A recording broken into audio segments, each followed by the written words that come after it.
Sanjay Dutt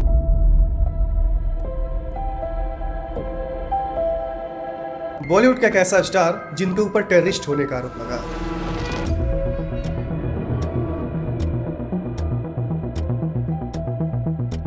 I'm not a terrorist. Sanjay Dutt के legend connections underworld से भी थे। सुनील दत्त और नरगिस दत्त अपने आर्ट और सोशल वेलफेयर के लिए जाने जाते थे। The President of India honored Nargis for her contribution to the Indian cinema with the Padma Shri. वहीं संजय दत्त के ऊपर मुंबई टेरर अटैक जैसे हमलों का आरोप लगा। 13 lethal bomb blasts on Friday 12th of March. Mumbai पर ये एक ऐसा हमला था जिसमें 257 मासूम लोगों की मौत हो गई और करीब 1400 लोग इंजर्ड हुए थे। 12 मार्च 1993 ये वही दिन है जिस दिन देश की माया नगरी दहल उठी थी।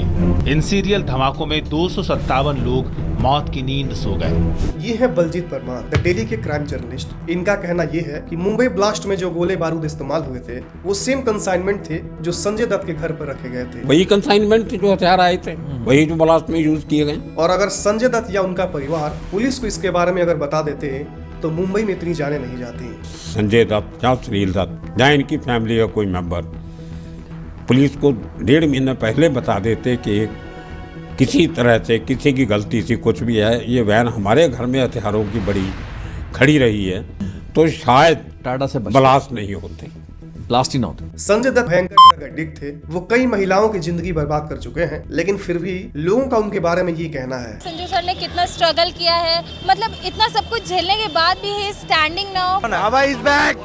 Sanjay Baba is back. वैसे हम पसंद करते थे पर आज उनसे प्यार हो गया। लेकिन ऐसा कैसे पॉसिबल है? दरअसल बाद के दिनों में संजय दत्त की इमेज को व्हाइट वॉश कर दिया गया और इसमें वॉशिंग मशीन का काम किया राजकुमार हिरानी के द्वारा बनाई गई फिल्म संजू। इस फिल्म में इनको एक विक्टिम की तरह दिखाया गया है, जैसे कि ये सब कुछ अनजाने में कर रहे हैं, बचपना में कर रहे हैं। लेकिन जो आपको फिल्म में दिखाया गया है सच्चाई उससे काफी अलग है। ये एक ऐसी सच्चाई है जिसको बहुत स्मार्टली दफनाया गया है। तो आइए संजय दत्त के कंट्रोवर्शियल लाइफ को शुरू से समझने का प्रयत्न करते हैं। देवियों और सज्जनों, कुर्सी की पेटी बांध लीजिए, मौसम बिगड़ने वाला है।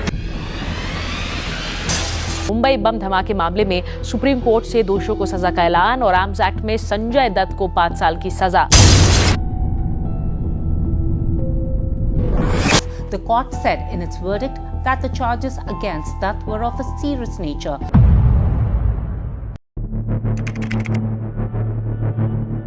देखिए, संजय दत्त के ड्रग एडिक्शन की अगर बात करें तो इसके पीछे कहीं ना कहीं सुनील दत्त खुद जिम्मेदार थे। दरअसल एक बार जब नरगिस दत्त और संजय दत्त सुनील दत्त से मिलने कश्मीर गए थे, जहां वो अपनी फिल्म की शूटिंग कर रहे थे, वहां संजय ने देखा कि उनके पापा सिगरेट पी रहे हैं, तो उन्होंने भी डिमांड कर दी कि वो भी स्मोक करेंगे। ये सुनकर नरगिस दत्त हैरान हो गई, तो बहुत पिटाई हुई मेरी। लेकिन संजू ने जिद पकड़ ली, जिसके बाद सुनील दत्त को बीच में आना पड़ा। दत्त साहब भाई बोले नहीं पीने दो इसको, क्या है सिगरेट। तो मुझे बोला कि ऐसे जलाओ, और मैंने जलाया। बोले ऐसे करके अंदर ले लो धुआं और नाक से निकालो। मैंने किया और पूरा सिगरेट पी लिया मैंने।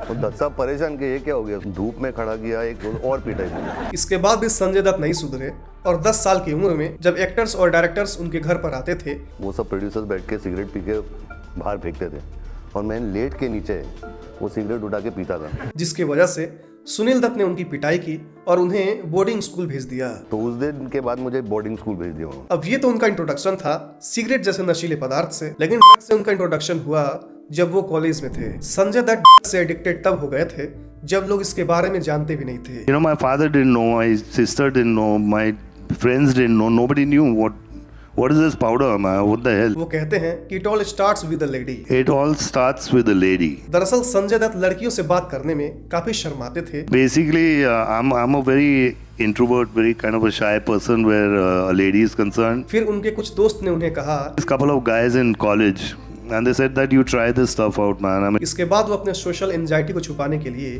काफी एक्सपेरिमेंट्स करते हैं। But I wanted to do it just to get out of my inhibitions. फिर वो एक ऐसे मोड़ पर आ जाते हैं कि अपने पापा के सामने जाकर गिर जाते हैं। I reached a point and I just couldn't help it, but I kind of dove on top of him. उसके बाद उनकी लत इतनी बढ़ गई कि एक बार तो वो अपने बहनों के साथ फ्लाइट के दौरान अपने जूतों में लिए उन दिनों एयरपोर्ट्स पर उतनी चेकिंग नहीं की जाती थी, जिसकी वजह से वो बच गए। संजय दत्त अभी कहते हैं कि ये एडिक्शन इतना बुरा है कि किसी से कुछ भी करवा सकता है। जाहिर तौर पर मुझे अपनी परवाह तो नहीं ही थी। उस वक्त मैं ये भी नहीं सोचा कि अगर मैं पकड़ा गया तो मेरे साथ मेरे सिस्टर्स भी अरेस्ट होती। उनके लाइफ में एक मोड़ तब आया जब 2 दिन तक लगातार ड्रग्स लेने के बाद वो सोते रहे, और जब वो उठे तो उनके नौकर ने बताया कि वो पूरे समय बेहोश थे। एक टाइम मैं एकदम सॉलिड नशा वशा करके आया, रूम में जाके सो गया। मैं दिन का टाइम था, 7-8 बजे, तो मैं उठा तो भूख लगी थी। तो उठा तो मैं एक नौकर को बोला, यार थोड़ा खाना दे दीजिए। तो वो रोने लगा, बोले कि 2 दिन के बाद तू खाना मांगा। 2 दिन काम है तो कल रात को सोया। बोला नहीं, तू 2 दिन पहले सोया था। ये घटना उनके लिए एक वेकअप कॉल बनी, जिससे प्रेरित होकर उन्होंने अपने फैमिली से मदद लेने का फैसला लिया। परिवार के हेल्प से वो रिहेबिलिटेशन सेंटर गए और आखिरकार वो अपने लत पर काबू पा लिए। ये उनके जीवन का एक ऐसा समय था जिसे वो 9 months ऑफ हेल कहते हैं। Just don't want to get back into that 9 years of hell. वो कहते हैं कि ऐसा नहीं है कि सिर्फ मैं ही बीमार था, बल्कि मेरे साथ पूरी फैमिली बीमार थी। It's not that I was sick, the whole family was sick with me. वैसे संजय की इस एडवाइस को हम सबको माननी चाहिए। And I really request and I plead with my folded hands is that be high on life. Like I said, be high on your work. There's no better high than that ever. No better high. इसके अलावे इनके जिंदगी का सबसे बड़ा controversy था 1993 का Mumbai blast और संजय दत्त का AK-56 केस। ये कहानी शुरू होती है 1990 के दशक के शुरुआत से, जब भारत कम्युनल टेंशन और राजनीतिक अशांति से जूझ रहा था। दिसंबर 1992 में बाबरी मस्जिद गिराए जाने के बाद देश भर में दंगे भड़क उठे थे और सपनों का शहर मुंबई भी इससे अछूता नहीं था।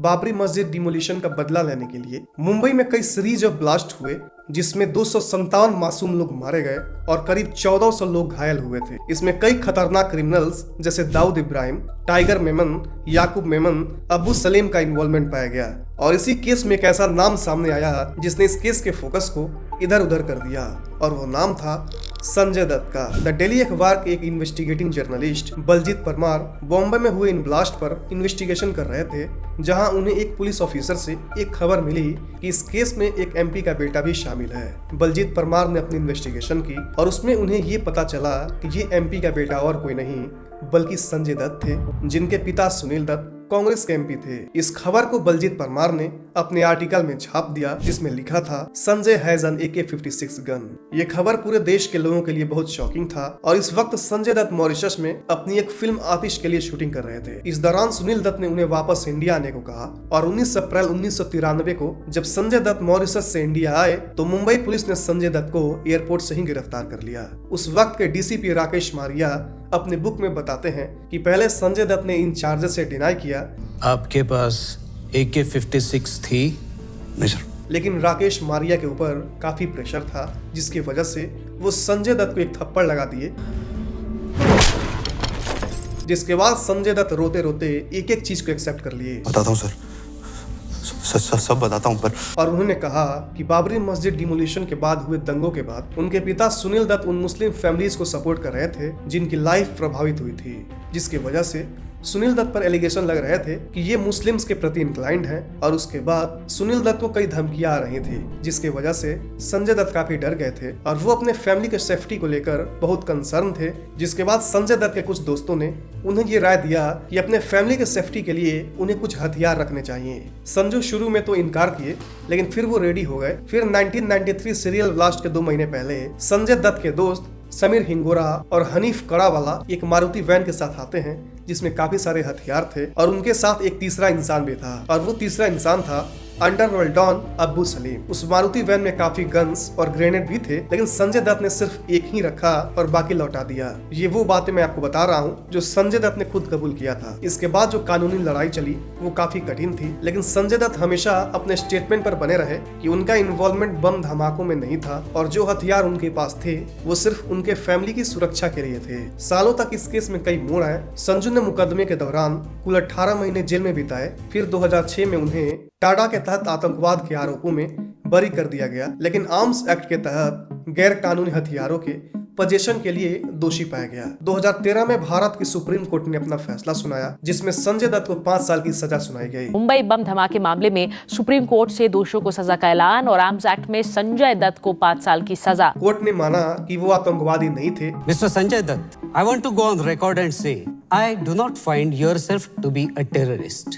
लेकिन उन्होंने अपराधियों के साथ मिलकर और गैर कानूनी हथियार रख के एक बड़ी गलती की थी। संजय ने 2013 में सरेंडर कर दिया और अपनी सजा का बाकी हिस्सा काटा। 2016 में संजू को अर्ली बेल दे दिया गया due to his good behaviour. उनके रिलीज के बाद कई अलग अलग पब्लिक रिएक्शंस हैं। कुछ लोग उन्हें एक सुधरी हुई शख्सियत के रूप में देखते थे, वहीं कुछ लोगों का कहना था कि इनके केस में लॉ काफी बायस्ड था। संजय दत्त के जेल के बाद की जिंदगी पुनर्निर्माण जैसा है।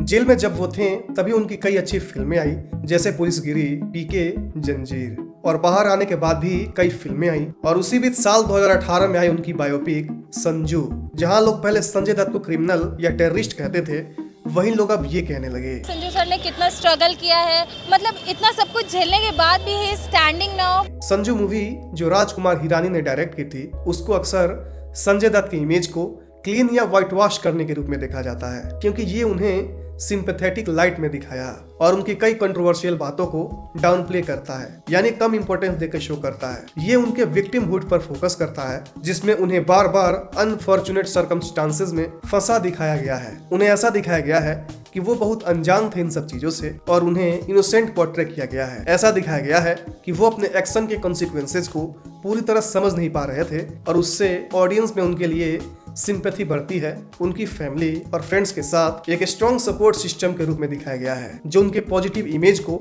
और मजबूती से स्टेब्लिश करता है। इन नैरेटिव चॉइस के थ्रू संजू उनके पास्ट कंट्रोवर्सी से ज्यादा उनकी पर्सनल ग्रोथ पर फोकस करता है, जिससे वो अपने मिसफॉर्च्यून्स के लिए सर्कमस्टांसेस के विक्टिम की तरह दिखते हैं, ना कि अपनी गलतियों के लिए रिस्पॉन्सिबल इंसान। संजय दत्त की लाइफ एक लिविंग एग्जाम्पल है कि कैसे एडिक्शन और क्राइम सिर्फ अपने लाइफ को ही नहीं बल्कि आपके फैमिली को भी डिस्ट्रॉय कर सकते हैं। उनका ड्रग एडिक्शन, अंडरवर्ल्ड के साथ रिश्ता और इलीगल वेपन केस सब ने उनके परिवार को दर्द दिया है। उनकी बहनें हर दिन टेंशन में रहीं अपने भाई को देखकर, जो हर दिन अपनी लाइफ को खत्म कर रहा था। और जो एक्ट्रेसेस या उनकी गर्लफ्रेंड्स जो उनके लाइफ में थी, उनकी भी जिंदगी काफी कॉम्प्लिकेटेड हो गई। संजय दत्त के फैमिली ने उन्हें बहुत कुछ दिया, लेकिन उनकी सेल्फ डिस्ट्रक्शन ने उनसे बहुत कुछ लिया भी। यही है वो दर्द और सेक्रीफाइस जो एक फैमिली को आपके एडिक्शन और गलत फैसलों की वजह से झेलने पड़ते हैं। सुनील दत्त जो कि एक डिसिप्लिन्ड इंसान थे, वो अपने बेटे की वजह से कभी डर, कभी होप और कभी फ्रस्ट्रेशन में जीते रहे। इस वीडियो के बाद आप भी एग्री करोगे